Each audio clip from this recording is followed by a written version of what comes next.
Et maintenant, on va parler de détresse psychologique.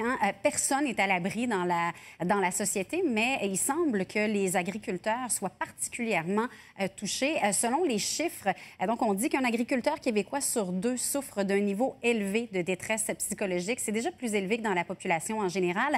Et le taux de suicide qui serait aussi de 2 à 3 fois plus important chez les agriculteurs. Donc, l'Union des producteurs agricoles, oui, a décidé finalement de mettre sur pied un tout nouveau programme pour essayer d'éviter le pire, évidemment. Donc, on en parle de ce nouveau programme-là avec mon invité qui était très patient. On le remercie d'ailleurs, Denis Roy, qui est entre autres responsable de la prévention à l'UPA. Monsieur Roy, bonjour. Bonjour. Donc, parlez-nous d'abord et avant tout justement de la réalité quotidienne de nos agriculteurs ici au Québec. Qu'est-ce qui fait que c'est si difficile pour eux? Bien, les agriculteurs sont confrontés à de nombreuses situations stressantes. La première, c'est la météo, naturellement. Oui, incontrôlable. Oui, ouais. Mais maintenant, sont confrontés aussi à des enjeux de marché. Les prix fluctuent et donc toute l'économie mondiale fait varier les prix des produits agricoles. Donc, ça va amener un stress supplémentaire. Et il y a de plus en plus de normes, autant environnementales, salubrité, qui vient à ce moment-là mettre de la pression sur les producteurs agricoles.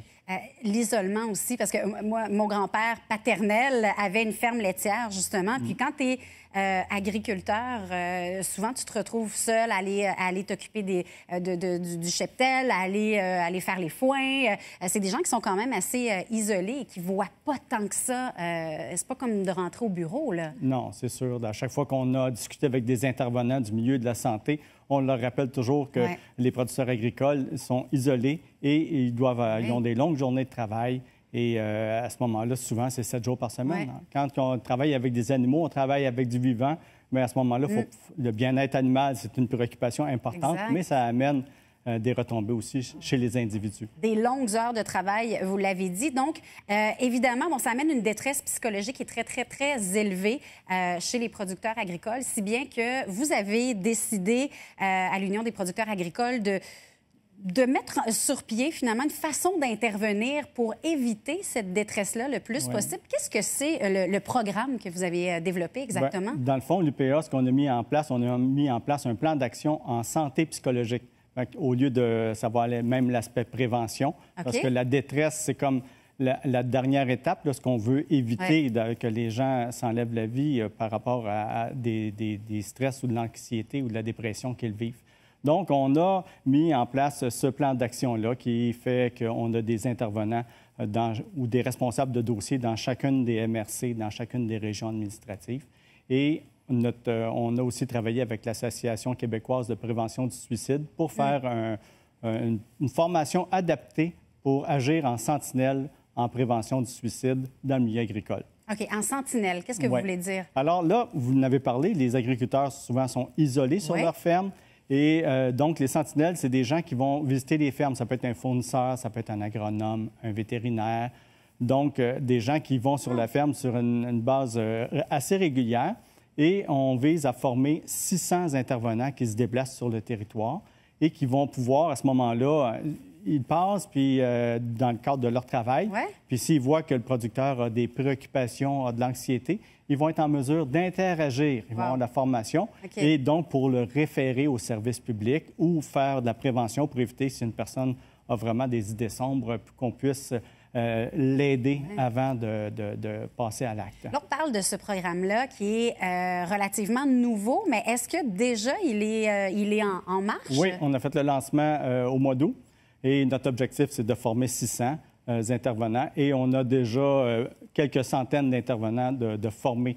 Donc, notre objectif, c'est d'en former 600. Et on a aussi un autre programme qu'on supporte avec l'organisme qui s'appelle Au cœur des familles agricoles, qui a des travailleurs de rang.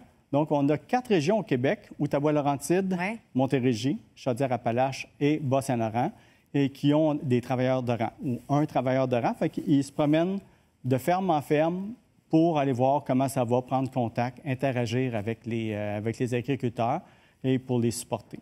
Est-ce que cette détresse-là, justement, ça fait en sorte ou ça expliquerait le fait que de plus en plus, je dirais peut-être depuis les 30-40 dernières années, il y en a de moins en moins des fermes au Québec? Est-ce que c'est une partie de l'explication? C'est plus le fait que ça coûte très cher? Non, c'est pas la compétitivité. Donc, c'est l'exigence du marché il faut produire la meilleure qualité au meilleur coût possible. Donc, c'est pas tout le monde qui ont les équipements qui sont capables d'être performants. C'est ça, c'est toujours à la recherche de la performance pour finir d'être compétitif, d'aller chercher, d'être capable d'avoir un revenu minimum adéquat pour la famille. Fait que ça, c'est le principal enjeu qui fait qu'il y a une concentration du nombre de fermes.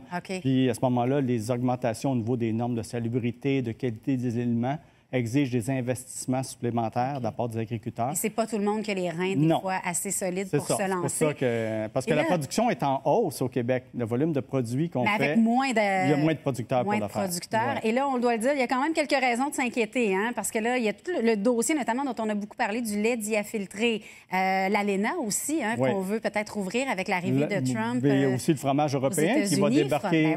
Fait que là, à ce moment-là, déjà, on arrivait à peine à couvrir nos frais sur les fermes laitières. Et là, on va recevoir des tonnes de fromage européen qui vont venir faire compétition à notre fromage québécois. Fait qu'à ce moment-là, c'est certain que... Ça risque d'être difficile. Oui. Parfait. Bien, merci, en tout cas, d'avoir été avec nous, parce qu'il faut en parler de cette réalité très difficile-là. Denis Roy, qui est responsable de la prévention à l'UPA, notamment. Merci à vous d'avoir été avec nous. Bonne chance dans ce programme-là, qui me semble être un programme assez positif.